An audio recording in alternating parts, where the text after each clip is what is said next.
In today's video, I'm going to teach you how to cloud in Bluebeam. If you need a quick visual way to call out changes, issues, or areas for review on a PDF, the cloud markup in Bluebeam Revu is one of the fastest tools you can use. Let's walk through it from start to finish so you can create clear, consistent clouds every time.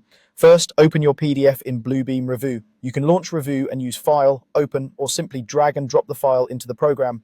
Take a moment to navigate to the page and zoom level where you want to work. Zooming in a bit helps with accuracy, and you can pan around the page to frame the area you want to highlight. Next, select the Cloud tool from the Markup toolbar. Depending on your workspace, the Markup toolbar may be along the top or on the left.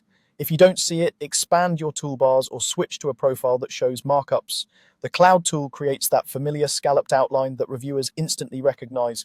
Now, click and drag around the area you want to highlight with a cloud shape.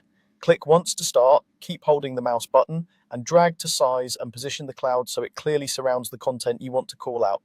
Aim to leave a small margin around the content so the cloud doesn't touch text or line work. As you drag, you'll see a live preview of the shape. When it looks right, release the mouse to place the cloud. The markup lands on the page and remains selected so you can make quick adjustments. You can drag the selection handles to resize or reposition it if you need to fine-tune.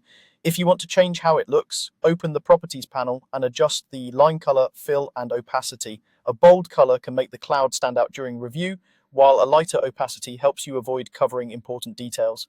If you prefer a translucent interior, pick a fill color and lower the opacity so content beneath remains visible.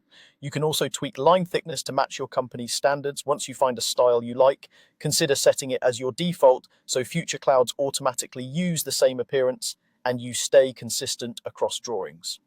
That's it. Open your PDF, choose the Cloud tool, click and drag to outline the area, release to place, and fine-tune the appearance in the Properties panel.